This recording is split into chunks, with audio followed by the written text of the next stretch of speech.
This is the Powered Up Podcast, show 61. Think that authenticity, knowing that it takes a lot of time and a lot of people to build something and that nobody has all the answers, every single person's going to make mistakes. And if we can lead that way and show our students that, I think they're less likely to fall into sort of that trap of I don't want to take risks because I'm afraid I'm going to fail.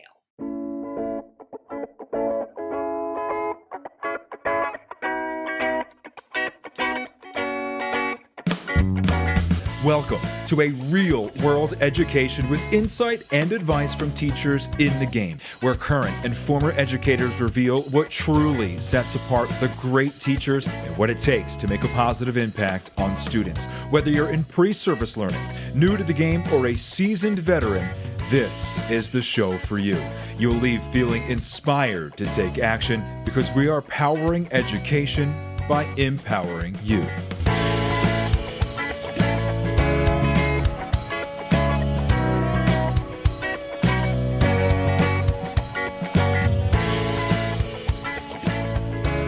Hey, what's going on, everyone? This is Ken Erman, host of the Powered Up Podcast, and I am here with my co-host, Mr. Matt the Bobblehead Rogers.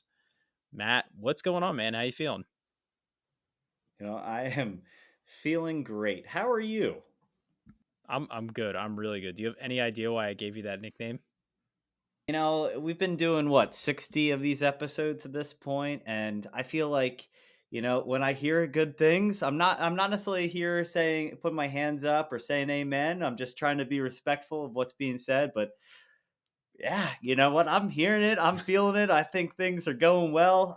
Couldn't agree more, and today's I guest just embodied that. Oh my God, yeah. I found that the two of us were just nodding our head the entire time. I think I might have a sore neck tomorrow because we were just nodding in agreement, in appreciation.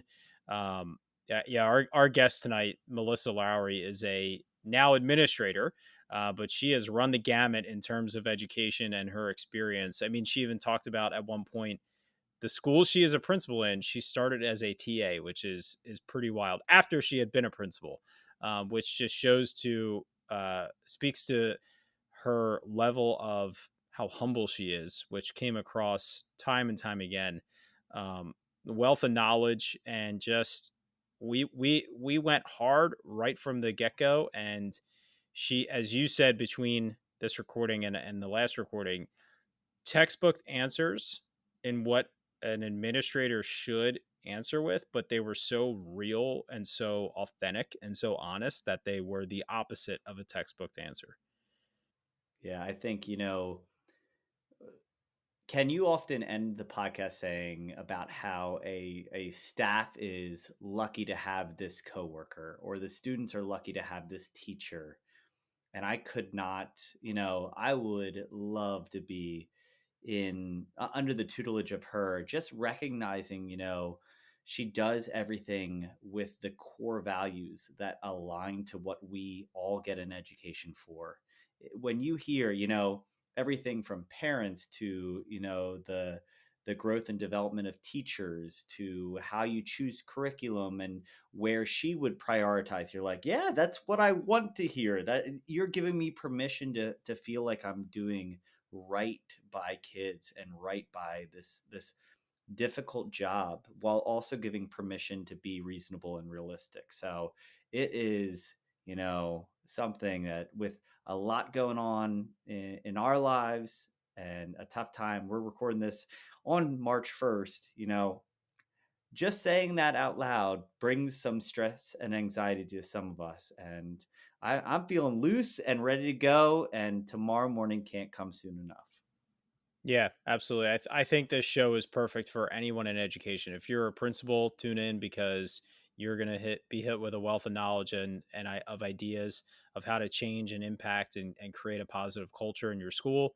If you're a teacher, you're gonna hear what you can do to aid and support that, as well as instructional ideas to bring into your classroom. This is for new teachers, veteran teachers, anyone in education definitely needs to listen to this show.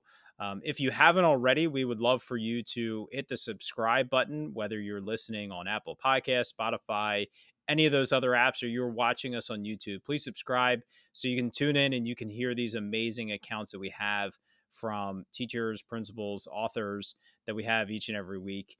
Matt and I are lucky enough to be able to sit in on these every week and hear these accounts and these stories from great educators.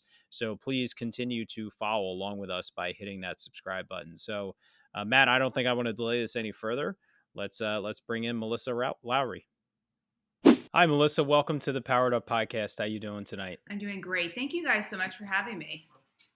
Absolutely. I'm really excited to jump into this conversation with you. So, to kick things off, just officially introduce yourself.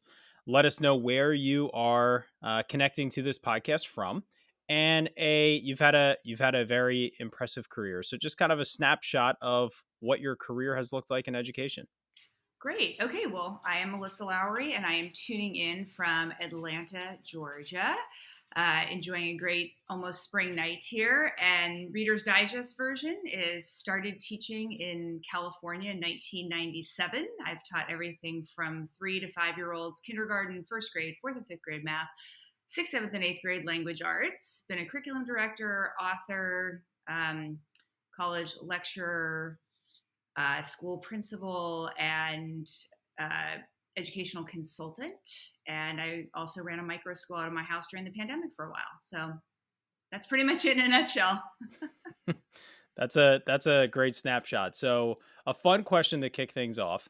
You have to be in education for, let's say, for 15 more years, and from this moment or starting next year, and you cannot change your position at all for those last 15 years. They're the last 15 years of your career. Out of everything you have done, what would you pick? And remove the, it's hard to, but remove like the family dynamics and like the stress on like personal life, like the thing you loved most in everything you've done in education. What would be the one you had pick and stuck to? Oh man, you're killing me with that one. How do you pick one?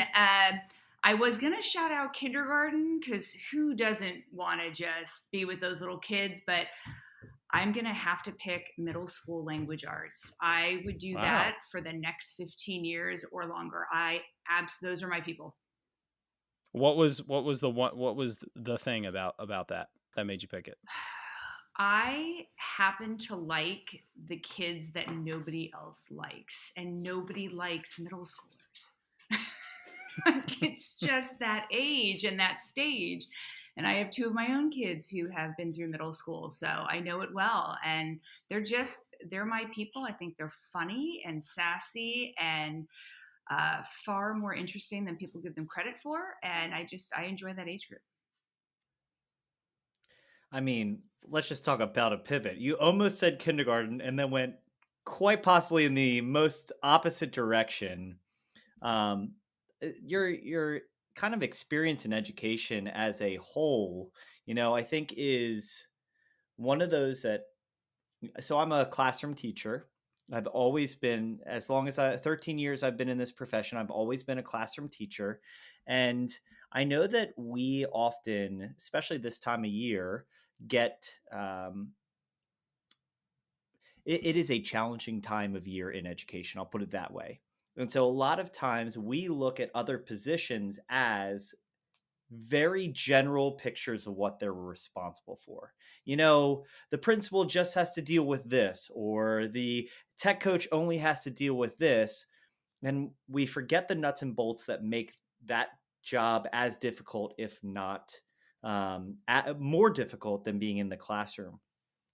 I guess in that kind of frame of reference, can you talk to us about just what are those kind of roadblocks or things in education that you felt like you could never touch or fix, but you always got blamed for? That's a loaded question, but I am going to go back first to what you said earlier about the differences. Actually, I think that kindergartners and middle schoolers have a lot more in common than people give them credit for. That's all I'm saying. Developmentally, in some places, they're just right about the same age. But I would say that as an administrator, what is so frustrating is that everybody thinks that you can control what's happening in the environment. So when I was a classroom teacher, if there weren't enough substitutes, who did I blame? Administration, of course. If for some reasons that someone didn't show up to their duty or parents showed up late, for whatever reason, it always sort of went back to clearly administration is falling down on the job. Clearly they didn't hire enough people or do enough of this or do. And I definitely, as a classroom teacher, could get pretty frustrated. And now I sit in that position and I sort of chuckle at myself because I think, man, I used to sit up in my classroom and think, they haven't done this, they haven't done that. And now I sit down in the office of the principal and I think to myself, oh man, if I only knew then, like how many hoops I'm jumping through on a daily basis to make the teachers' lives kind of possible in the classroom. And that's how I view myself. I'm everybody's secretary. My job is to make your job possible. And that's what I tell my teachers all the time. I exist to make sure that you can do your job because they're doing the real work. I mean, you guys as classroom teachers, when I was a classroom teacher, that's where the real work is. That's an interesting way of putting it. What is something that, so you tell teachers that you're there to make their jobs easier and to let them do their thing. What is something that you do that they see as an action that you do on a daily or a weekly basis that really makes them feel that way, that you are serving them to allow them to do their job in their classroom?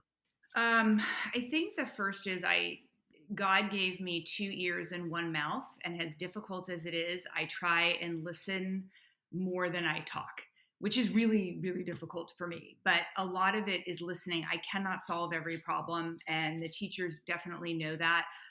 But they always know that I'm listening, and that if there is something that I can do to influence the environment, I'm going to go ahead and I'm going to do that, and I'm going to take that step. So I'm definitely listening, and I'm always considering their opinions. And if I can't make a change based on the feedback I've been given, I explain to them why. And so from the day I walked into this job, I have said I will lead with honesty, transparency, and open communication. And those are the three things that I have managed to stick to.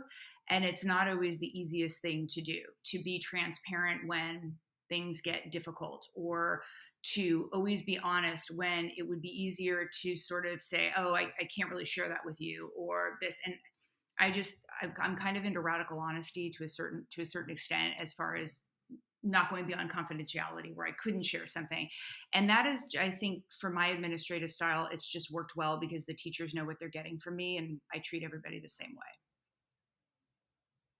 Which I think is really, it's maybe uncomfortable, but it's easy to keep consistent. I think that's a big key. And when you're talking to too many voices, as long as that voice is unfortunately consistent, hopefully said in a nice way, you keep yourself from getting caught. And not that I don't think anyone believes in administrators trying to hide anything, or people in any realm are trying to hide anything, but it's just the idea of keeping everything straight, and that radical honesty, I think, is something that needs to be welcomed in that role between teacher and admin. I had a meeting today with my principal, and I said, I know sometimes I may be too honest, but this is my time to say how I feel. And I think that is, only benefits development and, this teaching journey to making impact on kids. I don't mean to like hit you early on with these bruising questions, but you know, that whole spectrum, I think from my role as a classroom teacher, I view moving up the pipeline, all the way up to teaching at the college level as having more impact on kids. We hear that a lot. What do you feel like is the mecca of having impact on kids? Because, the further that you get from the classroom, it often feels like you get away from that direct access to making an impact on kids. How do you feel like that goes along that continuum? I do think that the farther you get up the ladder, the more likely you are to fall into the trap of forgetting what it's like to be a classroom teacher. So as difficult as it is, and I don't teach a class that carries a grade, but we have a flex period in our middle school, and I am teaching a class sort of every quarter of that flex period. So I taught all the SSAT tutoring for our eighth graders who would be applying out to high school. And then I'm doing a book study with the seventh grade right now. And that helps to keep me grounded in the classroom. And I also try and sub. So I will try and substitute classes when I have time, or if a teacher calls in sick at the last minute or something like that. I do think it's important that if I'm going to ask somebody to clean the toilet, I'm going to clean it first. So I want to be pitching in where I can. And so I think keeping myself tied to the classroom is one way to help prevent myself from moving too many steps away where I no longer understand what it feels like to be in the classroom. So I think that principals can sort of get away from that. But as far as influence, I mean, the body of research out there is that teachers touch the kids the most, and teachers who are in an environment longer are more likely to have a positive impact on students year after year. The thing that I have found interesting about being a principal is you affect the culture. And I have worked for some very effective principals and some very ineffective principals. And it is frightening how much damage a, a bad administrator can do in an extremely short period of time. And that affects everything then, because maybe you're not touching the specific student, but if my behavior has a direct negative impact on the teachers at my school who are in the classroom, then they're going to turn around and have a negative impact on their students. And then what's going to happen is the parents are going to be unhappy, and it's like a domino effect. And so even though I feel classroom teachers have a greater daily impact, if I'm not driving a very specific culture that, and for me, it's a culture and community of caring above anything else, academics, anything else, it's a culture and community of caring. If I'm not living that every day, imperfectly, of course, but if I'm not doing my best to live that every day, then that will have a very palpable negative effect on that entire culture. So I think they're very interwoven, but I still will go back to the classroom teachers, in my opinion, have the most profound impact on students, as they should. And it it takes years to recover from those bad cultures. I mean, even when the principal is gone. I've seen that in different schools I've been in, or different districts I've worked with. Teachers, they develop fears of things that happened, and then they hold on to that, especially in the elementary world. I feel like elementary teachers are typically more people pleasers. They're at secondary teachers, I find they're willing to stand up a little bit more, but it that was you defined that so well, and just the strong negative impact it can have so quickly, and how long it takes to recover from that. And I love hearing an administrator that's focused on that culture piece, because culture in the classroom is so important. But I have found that they're not successful when teachers don't feel supported by their principals, when they feel they have time, they're allowed to take the time to work on the culture of their classroom, because the culture of the school is being driven in the same manner.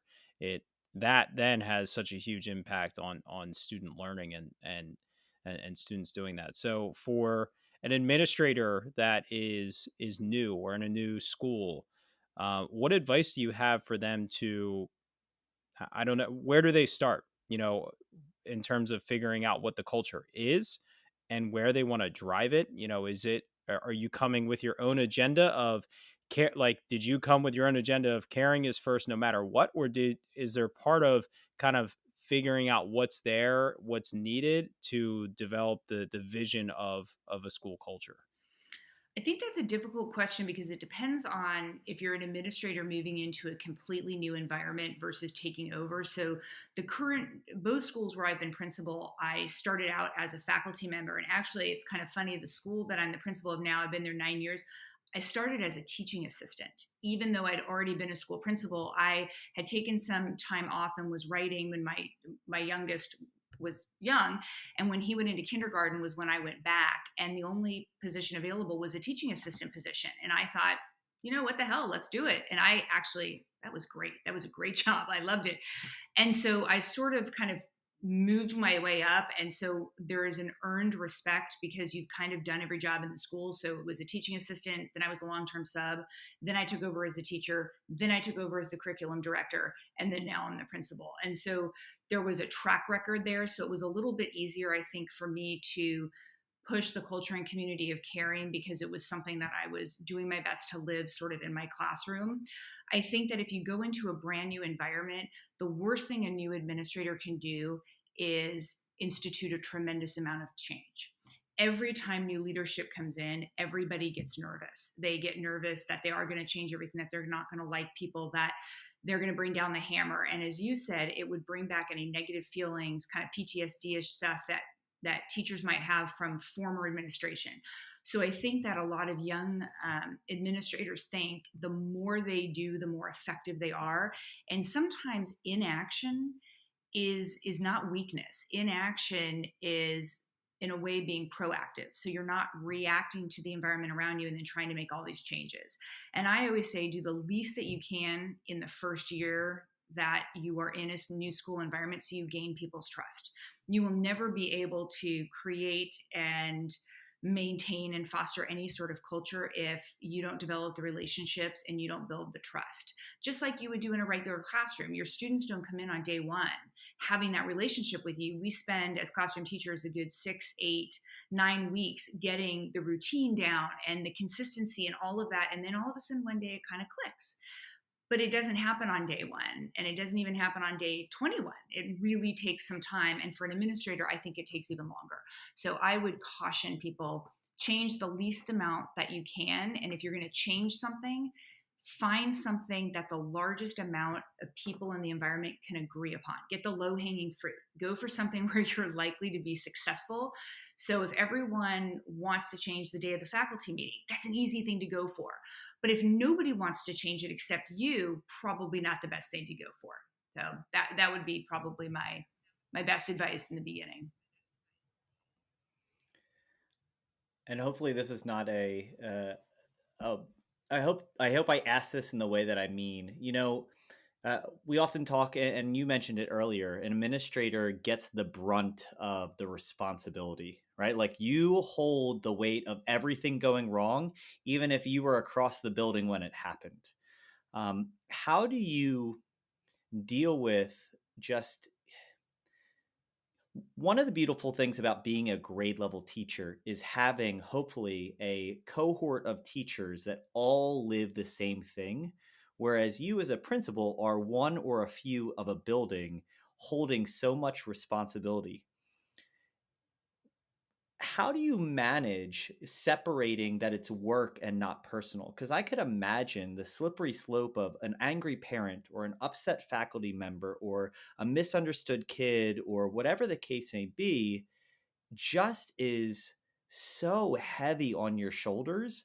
So whether you're a new administrator, I could only imagine. I have a few friends that are new administrators right now, starting their principal career in a pandemic. But how do you manage? Because we talk about separating yourselves, finding something you love. How do you keep your mental status? Because there's almost not enough time for you to go ahead and go for long walks and bike rides and go to the gym because there's endless amount of work in your Right. role. One word, pickleball. Pickleball is the world's best therapy because you just can whack the ball. So I do play pickleball, and my husband and I play together a few times a week. But more seriously, I think some of it is, and I'm in a unique situation because I also happen to be a parent at the school where I'm principal. So that adds like another sort of layer of complexity to the types of relationships you have, right? Because there have been times I've had to, let's say, discipline a friend's child for whatever reason. So adds a little complexity. I would say that there's a great book called The Four Agreements.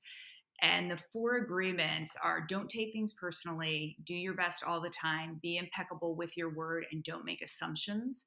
And the don't take things personally is one that I've tried to live by. I kind of I have a set of questions or kind of self-reflection, metacognitive type of questions I ask myself when I'm going through a difficult decision-making process. And if I can check off the list that I have in good faith walked through that decision-making process, I'm okay with letting go of the decision from the standpoint that I can't own somebody else's reaction to that. And I'm not taking it personally. And I have found in the role of principal, especially in a pandemic, the first year we were heroes, right? And the school that I was at, except for that 3-month period right in the beginning where everyone was out, we have never been out of school. We have never been virtual. We have been live the entire time.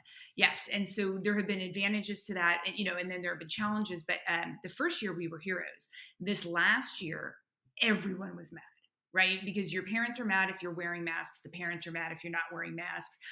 They're mad at themselves. They feel like they've been bad parents. They're going through struggles at work. I mean, the kids are like feral children because they haven't had tons of rules. I mean, it was just a collective, everyone's upset. And so I just really sat down with myself and was like, okay, you have to separate whether or not you have responsibility in the anger that's coming towards you or if you don't. And I don't know if it's my personality or the fact that I'm now almost 50, but I can separate those things. And so I can take a lot of anger and frustration from other people because I know that I just happen to be, just happen to be the person who's standing in front of them. And that's separate from when I screw up because I make mistakes every single day, but I feel it's really important to own them. And when I make a mistake, I really never try and hide it. I take a failure vow and I'm very open about it. That's that honesty and transparency. And what I have found is it's easier to sort of take the frustration and anger from the party that you've wronged. So like, for instance, I had received something from a parent about a class placement. And while we don't take parent recommendations, I do like to hear about dynamics and things that are happening. And I failed to pass that along to the teachers. It got lost in the shuffle, and the parent came back strong, and I just owned it. I said, you were right. I just said, I screwed up. This got lost in my email. I have no idea how it happened. And this is what I'm going to do to address the issue. But it's all on me. It's not on the teachers, not on anyone else. And I simply made a mistake. And the parent was really frustrated, and I deserved the frustration, but they appreciated the honesty and we worked through it, and now it's fine. And then there's a different relationship and a trust level now because the person knows that I'm just going to own it. And that is a hard thing to do. And I think a lot of administrators in particular feel like they have to have all the answers all the time. And I think some teachers feel that way too.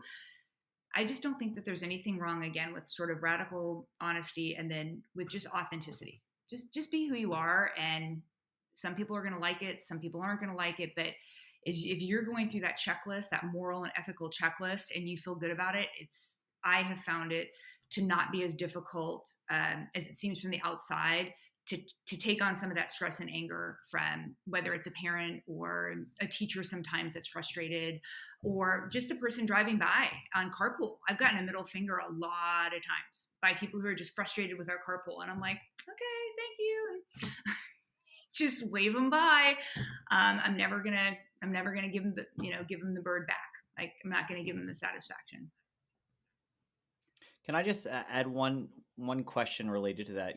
I feel like as in the classroom role, I've almost felt like my dialogue recently with parents has become hardly casual, but not nearly as prim and proper. It's almost like a human to human conversation because we all recognize that this is challenging. Do you feel like that is trickling up to your role as well, that you can almost, like, obviously you're being honest and you're being as straightforward as you can, and you're trying to assist as much as possible, but oftentimes you're still needed to be in your dry cleaned clothing and the best representation of your school? Do you feel like it is transitioning like it is maybe in the teacher's realm of, hey, I care about you and your kid, let's not worry about all those silent rules that we have to follow about me being so prim and proper? I do. I think that our society has just in general become a lot more casual. As I said, I'm going to be 50 this year. And I think that when I was growing up, I went to Catholic school, and now I'm the principal of a Catholic school, and it looks much different than when I attended school and there were still nuns, and it was very prim and proper, and like you had to wear pantyhose and you couldn't even wear a sleeveless shirt and those types of things. So I think we've gone casual anyway, but I think that through the pandemic, what I have found is that leading with empathy and compassion is never a bad way to lead. Now, that does not mean that there are not high expectations. That does not mean that there are not consequences. I had a very difficult discipline situation the last few days where there was a very serious consequence for a student, but the student was still treated with compassion and empathy because it was required, but he still had a consequence for what he did.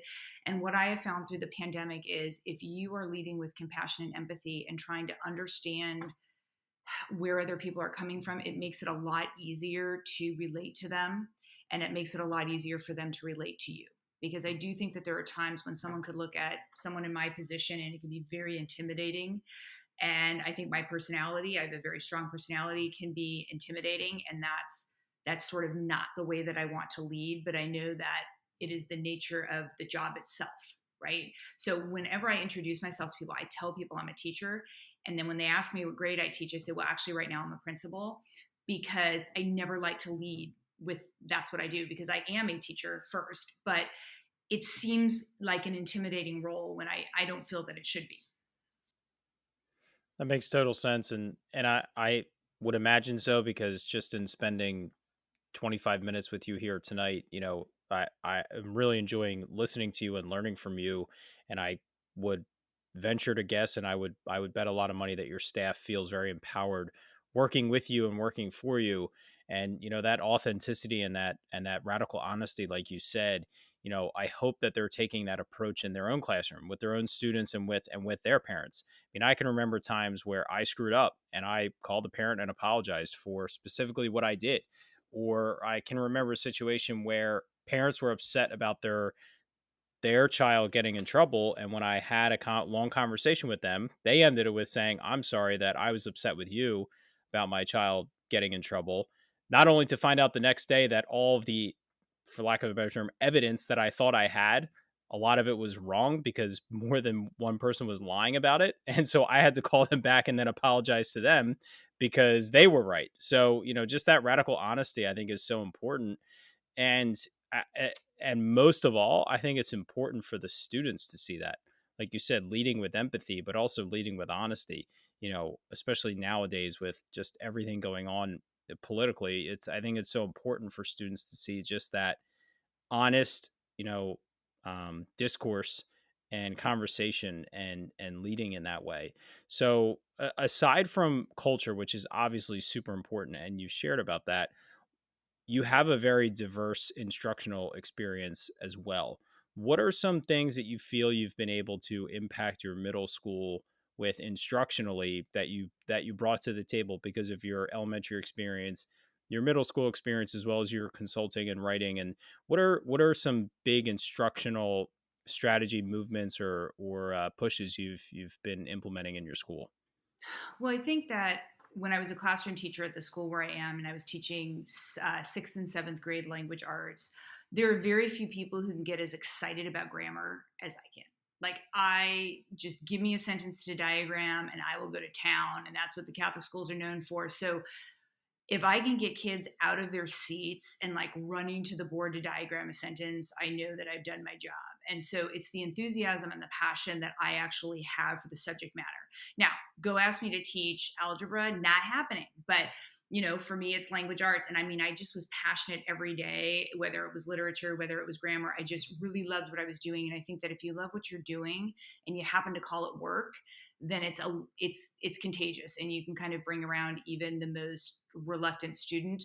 But I think that a soft skill that I brought to the classroom, or that I still bring when I do my book study, is um, bringing self-reflection and metacognitive practice sort of into your daily life. And I think that for our students, especially nowadays, their lives are so scripted and they have so many people controlling what they're doing, and the helicopter parenting and all that, that many of our kids have a sense of learned helplessness because everyone does everything for them and they don't necessarily feel in control. And when I have been able to teach the students to really engage in that metacognitive process of understanding how they learn, and then being able to pivot and make changes to how they approach the subject matter, whether it's language arts or something else, through that self discovery and that self reflection process, I have found they become much better students in all areas, not just in language arts. And for me, it boils down to basically 4 questions. What went right? What went wrong? What do I replicate? And what do I change? And there are 100 variations of that. It's not as if I'm brilliant and came up with that really on my own, but that's what works for me. So every test, every assessment, every project we would do, we would afterwards say, okay, what went right on this? And then how do we replicate that later on or in another subject area? Or what went wrong? And how do we avoid doing that later? Because we can't change what already happened. Take a failure bow and move on. But you can change how you react to it and then how you approach the next time you meet this challenge or this subject matter or whatever it is. And I found that taking that time for that self-reflective practice, whilst I think there are some educators who would say that wasn't the material, that wasn't the standard, that wasn't whatever. Okay, but if it helps my students become better learners and to better understand themselves, then they're going to better meet the standards later on. So I think that was, besides just passion for what I was doing, I do think it's teaching the students to really engage in that metacognitive process. I think it's so, so important. I implemented something on a much smaller scale to that when I was teaching fifth grade. Uh, Leading up to a week prior to a test, we would just have a simple, chart of the days of the week. So if it was today was Wednesday and the test was on Tuesday, we would make a chart Wednesday, Thursday, Friday, Saturday, Sunday, all the Yes. way to the day. And just what's your plan to study? Mm-hmm. And I would say the first thing I want you to do is cross out the nights you're busy.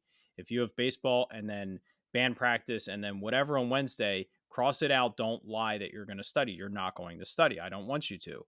So put a plan in place, and we would take time to talk about like what does studying look like, and depending on the subject and what we're looking at. And then they would have to staple that to their test. Yes. And so then afterwards, it's look at the result of the test. How does that correlate? Did you actually do your plan? Did you actually do what you said you were going to do? If you had a good study plan and you did your plan and you didn't do well, now we have an indicator of, okay, are you studying the right way? Do you need someone to study with? Do you need to meet with me instead of studying? Or, I didn't study and I didn't do well. Well, big surprise. And so, yes, it did take a lot of time to put that into place, but come November, December, especially by January, it was 5 minutes when I passed out the study guide, and it was 5 minutes after I passed back the test. It really didn't take much time except to indicate a couple students that I had to meet with. Matt, are you using anything like that, or bringing that self reflection metacognition into your class?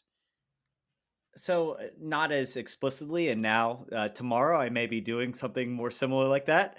But I think it goes in line with kind of the responsibility of someone. Well, I guess all teachers, but most closely in, for instance, learning support or special education. Their whole makeup is to assist kids to figure out a pathway to lead to success.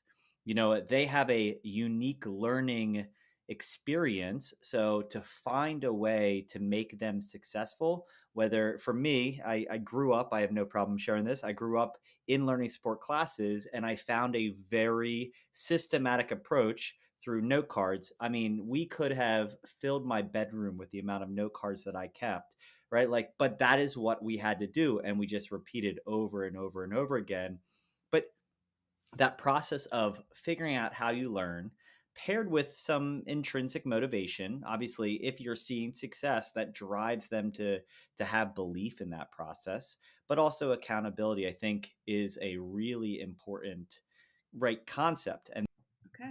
No, I think you guys are really touching on some really, really great stuff, because a lot of what you're saying comes back to feeling authentically successful.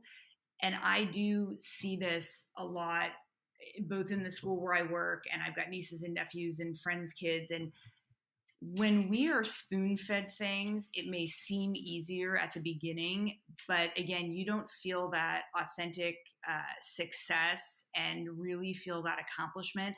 And every human wants to be productive, right? And we want to be able to do it on our own, or kids wouldn't stand up and try and walk from crawling. They wouldn't try and do things on their own. And then when we take that away, especially from middle schoolers, I think it's extremely detrimental to their social emotional development and to their academic development, and that they don't learn to really learn on their own without something like that. So it's great to hear that y'all, think that that's important practice in your classroom. I think a lot of teachers are so afraid of not covering all the material that they forget the soft skills that are involved in teaching. And you hit on it so importantly. It stacks up. You are going to spend more time in the beginning of the year, but you are going to go through the content much faster because their skill sets are so much higher and they have the ability to do so. I mean, it was like clockwork. Every year I was behind my colleagues in terms of our pacing, come October, and then by January I was right where I was supposed to be, because not that I was pushing through the content more quickly than I should have been, but my students were able to just work a little bit more efficiently because they had those skill sets. And the studying example specifically, Matt, I'll let you jump in a second. It reminds me of a phrase that I frankly just can't stand hearing in education. They should know how to do that. They shouldn't. If they don't know how to do that, it's your job to teach them. And whether it's organizing their Google Drive, studying, packing up their school bag, I don't care what it is, they shouldn't know how to do it. It's our job to teach them whatever that thing is. Sorry, Matt. Well, I was just going to say that there's an element of, what are they learning? And I think that's what we all get behind, like, or in support of. What are they learning that is actually going to stick with them? And those skills that, if you can build those in, those metacognitive skills, those soft skills, the executive functioning, those are the things that, when those are in place, it allows the kids to focus on the content. But if they're not in place, then they're hiding behind content and muddling their way through. And it will eventually kind of catch up. And Ken, I know we've talked through many conversations about, you have kids come back to you and say, I started doing this in fifth grade and I'm still doing it now, and I'm about to go off to college, and if I hadn't learned that, who knows what would have happened. And I can't imagine that they're giving you all the credit. They sure shouldn't. But with No, that they do being the and they should. case, uh, with that being the case, that's the impact that we as educators hope to have. I'm teaching about Islamic studies right now. I don't know how many times the kids are specifically going to reference that content, but the core values or the vocabulary or the study skills, or how do you, break apart a multisyllabic word you've never seen before, right? Is this a nonsense word? No, it's not. It's a name, or whatever the case may be. That those skills in the long run are so much more valuable and actually impact the kids' love of learning going forward. All of that to say, I think one of the understood um, components of teaching is integration and use of parents. And so I'm sure that there are things that now, as an administrator, you would probably have done with parents differently as a classroom teacher. But almost going into the how you communicate with them, we talk a certain vocabulary in education, Lexile and Dibbles and M-Class and all these different features of diagnostic testing. How do you have communications with parents that may or may not be aware with education to feel like they actually know where their kids are and that they're on the path towards success? Because I'm going into an IEP meeting tomorrow, and that is a very formal document that we don't have 50 minutes to describe what goes into it. We have hopefully 35 minutes, and I can get to my Right. classroom to get it Yes, and ready there's to never go in enough the time, morning. right? Because you're gonna go over psychoeducational testing, when your teachers have a planning period, and it's never going to be enough time. And one of my children is dyslexic, and I do this for a living. And when we went for that first meeting with the psychologist, I mean, they're throwing a tremendous amount of information, and you're sort of numb when it's over. And then 3 days later, you have questions, and who are you going back to, right? And so the whole process can be, I think, very overwhelming for parents. And I think in this day and age, I call it, the social media age, where people don't always like to sort of admit to their weaknesses, or God forbid their children's weaknesses, and so they're not as likely to ask for help, or there's a certain level of defensiveness there sometimes. And I see that sometimes not just with academic things, but when children get in trouble for things, which I tell parents all the time, what your child's doing is developmentally appropriate, just socially unacceptable. And so we would expect certain behaviors from this age group. It's just then we're part of our job is to teach them why that's not socially acceptable, and then how to behave in a manner that will help them achieve more success. But getting back to your question, I think part of it is empowering teachers to be professional. This is an age old sort of battle war, whatever you want to say, I think, among teachers of can we be loving and wear the cute little apple sweater and those types of things and still also use the jargon and be very professional at our job.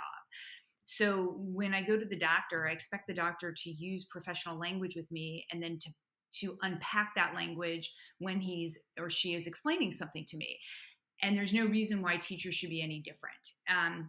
So I try to empower my teachers to be the experts in their classroom and to be those professionals in their classroom and to offer professional development that they need in order to do that, or the support that they need.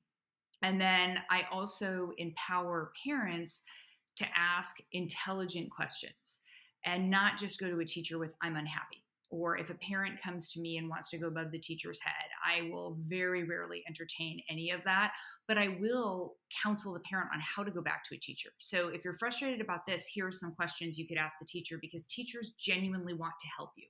So it's sort of opening up the lines of communication a little bit, and then using like, this is what the CTOP is. This is what it stands for, or DIBELS, or any other diagnostic test, or anything from educational testing, but not to lose the professional language while you're doing it. I think it helps with credibility for the teacher. I think that it also actually sends a soft message to the parent that, oh my gosh, they actually know what they're talking about, and things of that nature. But you're right. I mean, it is a difficult process. Parents in particular can get riled up sometimes. I always say to teachers, like, your first meeting about anything difficult is the jumping off point. That's never going to be your last meeting. You never go into an IEP meeting thinking this is going to be the first and last meeting you have. So I think that it's reframing the mindset, and helping teachers to not also be nervous of parents. I think sometimes teachers are great with kids, and then the idea of talking in front of parents at like back to school night is just like, aha. I have teachers who, I mean, they're shaking in their boots and they're phenomenal presenters, but they'd rather present to little people. And it's helping to empower the teachers to be the great professionals that they are, to not be intimidated by parents, to be able to hold their ground in a way that's respectful but firm, and to not, because some parents, not all of them, and we've got great parents at the school where I'm at, but you always have that 5 to 10% that think that it doesn't matter what you do, they're always going to be more informed than you are or know more than you are just because they're the parent. And it's really backing your teachers and giving them the tools that they need to feel professional in the classroom and when they're talking to parents. Yeah, that's a really great way to put it, and I totally agree with the teachers being intimidated with parents. Even some teachers are intimidated to present to their colleagues, and it's the same phrase, like I'll do it all day in front of kids, but I don't want to do it in front of adults. But I think getting getting through to parents that it's a team effort to help their child grow is one of the most important things to establish, so that you can have those difficult conversations. You can dive into the data and the jargon and explain this is what it means and this is why it's important. But always making parents feel as though their child, I think is the most important thing that we can do. I want to ask you one more question about your perspective as an administrator before we jump into our lesson lens and perhaps learn a little bit more about Mrs. Lowry as a classroom teacher. So we have an administrator listening, or a potential administrator listening, someone that's certified. They've thought about it. They kind of want to go that route, but they're not sure they want to leave the classroom or leave their teaching position. What advice would you have for them to evaluate when it's time to know when they should start making the leap and going on interviews and going all out for it?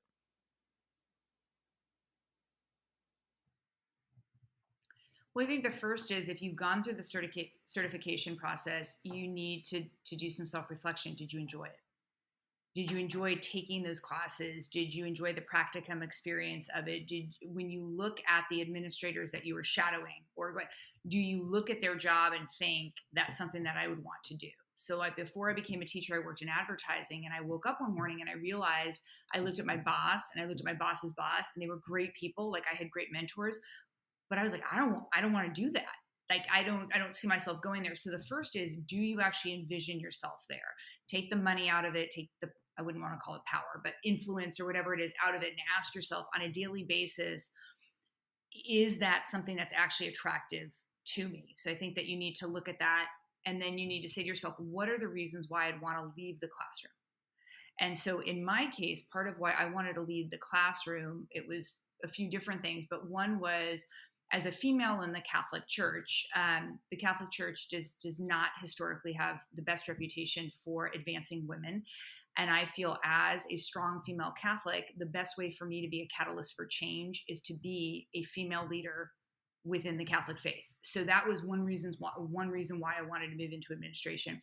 The second was, I like mentoring, and I really, really like helping teachers be teacher leaders, because not every teacher wants to nor should leave the classroom, because their gifts are better utilized in the classroom. And so if I can help those teachers discover those gifts and help them become a better version of themselves in the classroom, that was something that I wanted to do. The other was, I wanted to affect policy on sort of a bigger level. And so when I was looking at school culture, that was something for me that was really important. And I felt that in the classroom, I had a lot of influence over my classroom culture. And I did have influence over the school, but not at the same place that the principal does.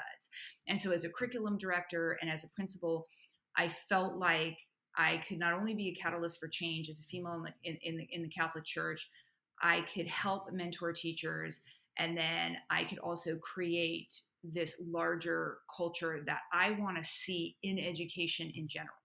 I do look at a lot of different things happening in education. I don't like it. I don't like that teachers don't treat themselves professionally. I don't like that we aren't treated professionally. There are things that I see wrong in education that I would like to be a catalyst for change. And the place I could do that was being a principal. So the teachers have to ask themselves, what is my end goal? And what do I actually want to do? And if they want to teach kids, they should not leave the classroom. They might want to look at like an instructional coach and do something on the side. But I have a few teachers who have said, I don't want to do what you do, but I want more influence. And so I'm trying to find ways within my school, and I haven't been totally successful yet, but I'm looking for ways to advance those teachers with their skills. So can they become a mentor teacher to someone else? Can they become a grade level chair? Can they become someone who works as a curriculum person? So I right now have one teacher who's super jazzed on math and is looking for more responsibility. So can I find a way to provide a stipend for her to do additional research in math that allows her to become a teacher leader and to grow without getting a promotion, right? Teaching is one of the few things where there aren't a ton of promotions. You get promoted to the same grade the next year. And but so how do you grow? And it's the professional development angle, but then it's also allowing teachers to become teacher leaders and not hoarding that power, right? And that influence. You want as many people to have influence as possible, because the more people who have influence, the more likely your school culture is to be positive, because the people will buy into it more. Your faculty will buy into it more if they have a piece of it. But going back to the original question, it really is, teachers and administrators ask themselves, is it simply because I want to get paid more money? Because I'm telling you, money doesn't buy happiness. And it doesn't matter that I'm making, more money now as a principal. That is proportionate to the amount of problems that and BS that I have to deal with. And so you have to love what it is that you're doing. And every single day that I go to school, I might not like everything I'm going to have to do that day, but I don't, and my husband has said this to me, he's like, I don't know how you do it. You wake up every day and you want to go to work. And I was like, yeah, yes, I do. I won't love everything I'm going to do there, but I love to go there because I know I'm influencing change. And so young administrators or teachers who want to move, they have to ask themselves those really deep questions, and they have to engage in that self-reflective process of, what do I really see myself doing? What do I want to do? Because they will never be happy at the administrative level if you really, really, really want to stay in the classroom. And I still struggle with that, which is why I try and get back in there. But I do love what I'm doing now. That was a fantastic answer with a lot of great advice. So, for anyone listening for that question, rewind that and listen again. Because I'm going to, because I'm in that position right now.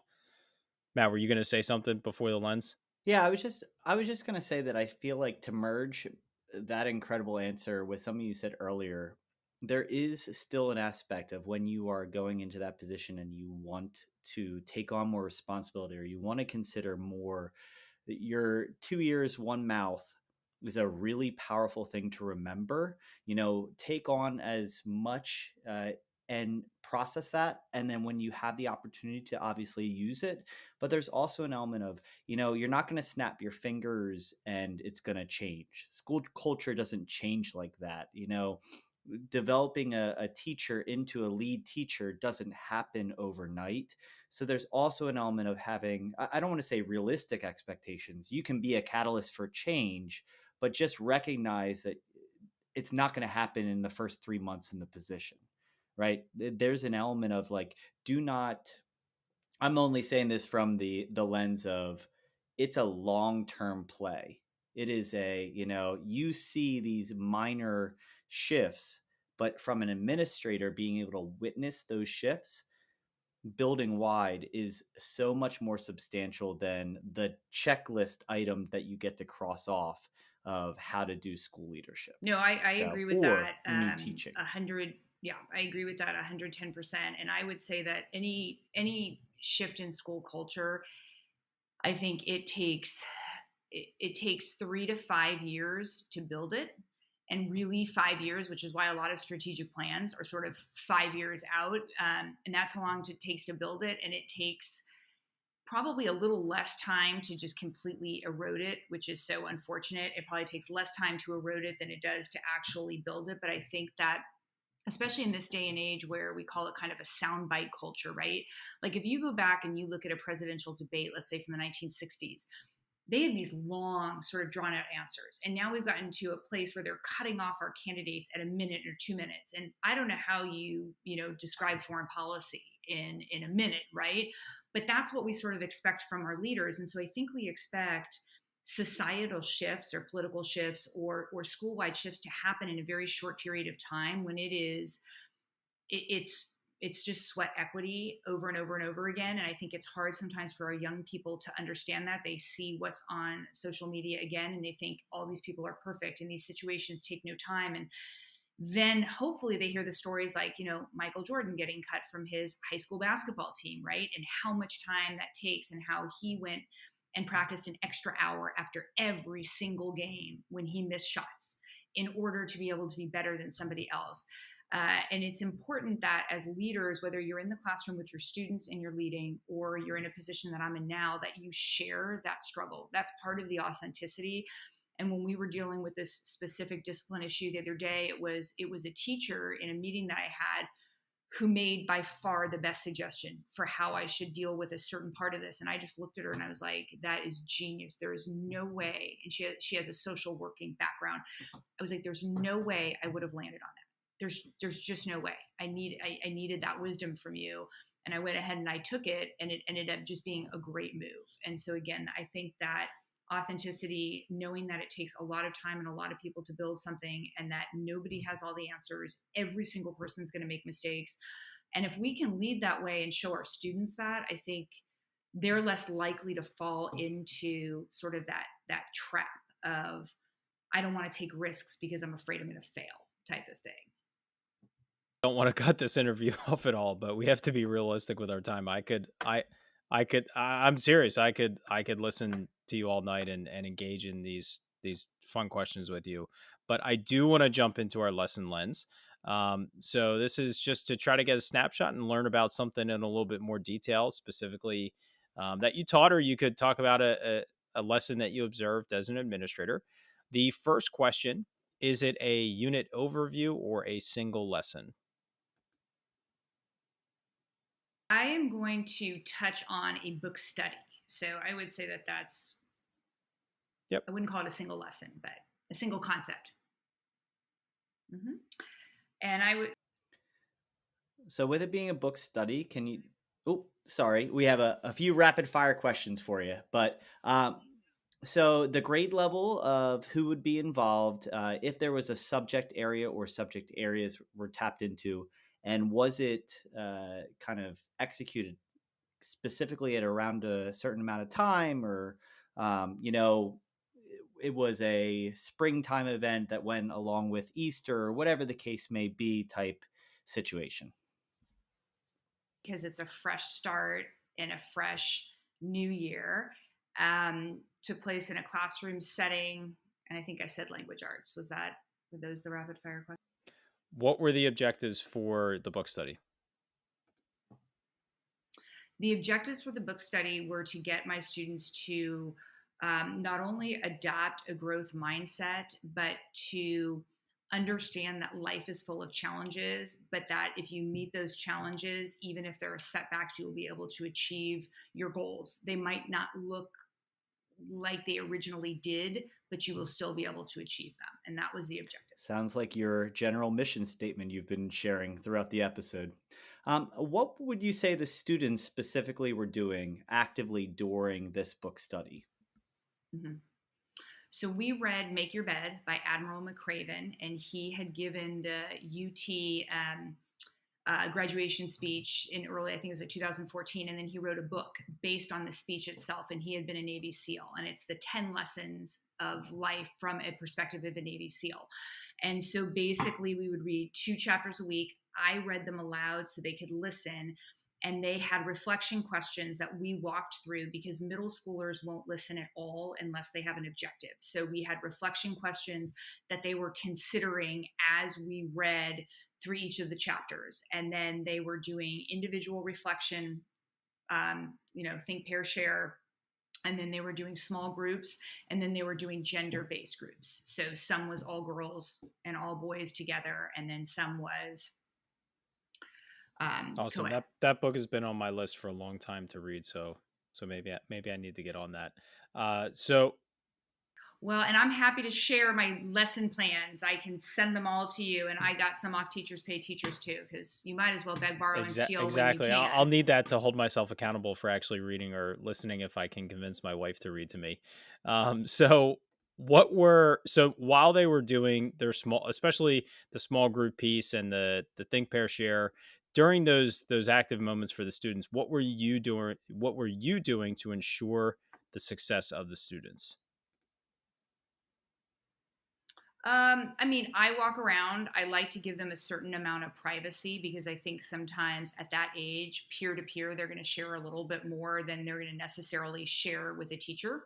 And I would just go ahead and walk around and do check ins. I never did this book associated with an actual grade. It was more of a soft skill type of study, but a lot of it was asking them leading open ended questions to get them to engage in self reflection. And then the thing that we would do weekly is the Make Your Bed chart. And it was whether or not I could get them to begin to develop the habit of making their bed. And if they weren't going to choose that, could we find another thing within their life that they could fully control and that they could develop a habit around? Because the idea is, even if you have a horrible day, if you come home to a bed that's made, you've accomplished something. And that's the starting point for everything else. And so it was helping them to develop at least one really positive habit during the time that we were reading the book that they could again feel authentically proud of, that they could own, that they could have control over, and that they could feel really, really good about, that nobody else could influence, because we have very little control over our lives, a lot less control than we would like to think that we have, but we do have control over our reaction to things. And we do have control over our own thoughts and our own emotions and how we deal with those. And so it was sort of helping them to do that. And middle schoolers in particular can have trouble with emotional regulation in general. And so it was sort of designed to help them kind of harness that a little bit and become more effective in regulating their emotions and dealing with them and not letting their emotions drive them all. I think that's incredible. I guess next semester or the next time you go to teach it, what is something that you might want to adjust or grow this activity so that it's even more impactful? I think that I would like to cut it to one chapter a week and make it longer. The problem is that as the principal, I have limited time. And so I had to cut it to the 2 chapters. I'd like to do one chapter with more self reflection. And then what I'd like to do is something cross curricular where I actually do work with the language arts teacher where we could do some double dipping because I think sometimes we present way too much content and we don't go deep enough within that content. And so for me, I'd rather see my kids, my students write 3 papers instead of 6, but have those 3 papers have 5 drafts as opposed to just churning something out where you're never reflecting on what your mistakes were and what you learned from them, so on and so forth. So I think I'd like to team up with one of the teachers, one of my colleagues, to be able to sort of almost team teach it a little bit so it's a little bit more effective because I'm teaching during like a flex period. And again, there's no grade, which is what I like about it. But I think that it would add some teeth to it if it was either social studies because it's kind of current events type stuff, or if it went Maybe you along could do with language both. arts. Maybe you could pair with both of them. Bring it full circle I and like bring it. in the I think content we could. as well as the reading and the writing. Um, I think that would be neat. It's so hard to do, but when you can create opportunities for cross as a self-contained elementary teacher, it's challenging to be creative in doing cross curricular learning. As a secondary teacher, it's very challenging logistically to do the cross curricular learning because you literally have to align what you're doing with another teacher. But when you do it, it's just the success snowballs so quickly. When I was teaching 5th grade, I actually did one with our art teacher. We would do at the end of the year we would do creative writing, and she would typically do illustrations. So I actually had the students write the book and she had them illustrate the book at the same time. And it dramatically increased the buy-in from the students, their passion towards the project. So anytime you can do that, it really just, I think, snowballs that success.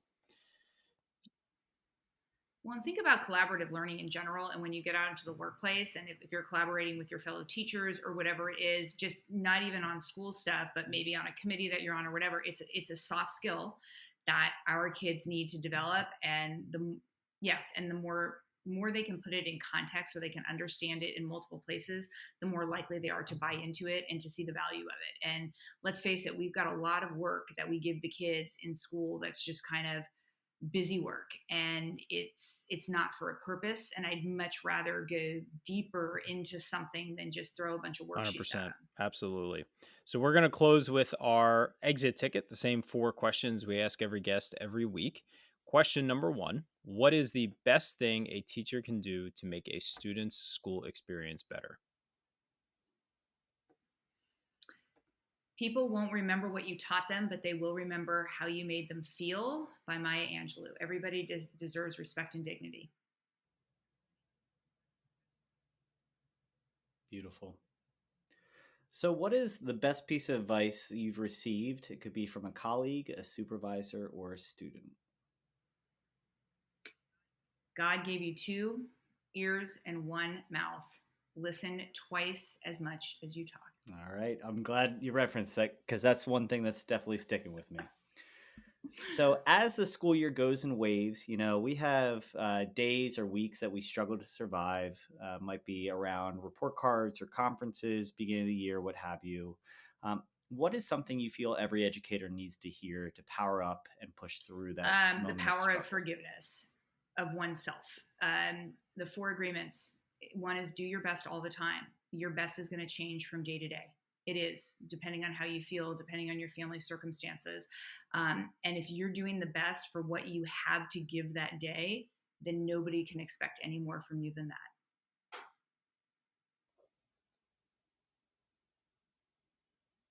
Fantastic.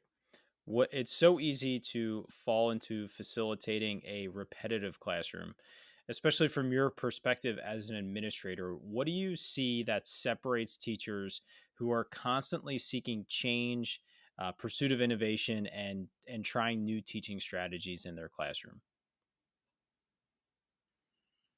Well, I actually think that it's a delicate balance from the standpoint that for some of our students, the classroom represents safety for them. It can be psychological, social, emotional safety, and it can actually be physical safety for them. And so I do think the existence of that routine and that consistency are extremely, extremely important. And when teachers try too hard to innovate, they can actually detract from the comfort level and the safety level, like that psychological safety, like Maslow's hierarchy of needs, right? After food, water, shelter, you're looking for safety. And that's what a lot of our students need. And in a chaotic world right now, where everything from what's happening in the Ukraine to what's happening with the pandemic, our kids are hearing much more. They have more access to information than, let's say, I ever did it.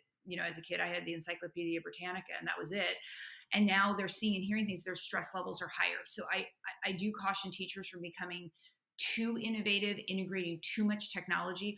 Our kids are little and their minds can't work that quickly. So I would say, as far as innovations themselves, it would be more how you're approaching the material and how deep you're getting in it, and then how much you're allowing the students to make it their own. I always really enjoy sort of those choice boards. So for me, I like the consistency, but then saying to the students, okay, now I'm going to allow you to choose how you express your knowledge to me in this area. That teaches them, just like you were saying, Matt, how do I learn? How do I go toward the thing that's going to most, show my gifts more than anything else? And they have to learn everything about choices, all these soft skills in it. So I'd rather see a teacher innovate that way than trying to implement a million different strategies. Because I do think that, especially in the younger grades, that consistency equals safety for so many of our Whew. students. We have kind of reached the end, and that was incredible. Melissa, I've loved, honestly, I felt like you couldn't have answered any of our questions any better. To continue learning and building ourselves as educators, is there any way that the audience or Ken and myself can continue the conversation with you beyond this podcast? I clearly I struggle with the two ears and one mouth because I love to talk. I have a website. It's Melissa Lowry Education Coaching, but I don't really interact with that because I'm in a principal position full time. But the school website is christking.org, and you can see me on the website, and you can email me. I'm Melissa Lowry edu at gmail.com, and I will respond to whoever emails me. And that's pretty much it. I go on a podcast like this every once in a while. I used to do more when I was education consulting. I wrote a book back in like 2011. It might still be on Amazon. You can dust that off. but but I'm just pretty much now hidden in an office typing away. Well, thank you. I will find that on Amazon, and we will definitely link to that. We will. I can send you a Awesome. copy. I've That got would a be few. great. So we'll link to a couple of the topics and other books that you've referenced Right. as well as your email and your website and your school website on our show notes page, which can be found at powereduup.com/show 61. Melissa, thank you so much. I had a blast. I typically meet with almost every guest a couple days before just to make sure technology is going to work out. And I very rarely do this, but Matt can attest. I immediately sent him a text and said, Tuesday is going to be a blast. We have an awesome guest coming. I could just tell. And you blew away my expectations. You just are a wealth of knowledge, and it comes from such a humble place as well. That is very obvious. Your students are very lucky to be a part of the culture that you are establishing and creating. And your teachers are incredibly lucky to have such a humble, honest, we'll say radically honest leader that they can work with. So thank you so much for coming on. I can't wait to edit this and listen back to this. And I look forward to staying in touch with you and hopefully reuniting sometime in the future. So Well, Ken, thank you. This was such a gift and such an honor and a privilege to speak with such great educators. I really appreciate it. And I just have to give a shout out that nothing that I do would be possible or would be effective if you don't have a team of people and a community of learners and teachers who want it. So I'm very grateful to our community where I teach, where I work, and to all of the teachers who work on my team as my colleagues. Very That's grateful. a perfect way to end Thank it. you. So, Mr. Rogers, why don't you take us on out of All here? right. Well, as we powered down this episode, Melissa, you left us feeling powered up, ready to get into that classroom and make a difference tomorrow. Everyone stay well and healthy, and we'll talk to you next week.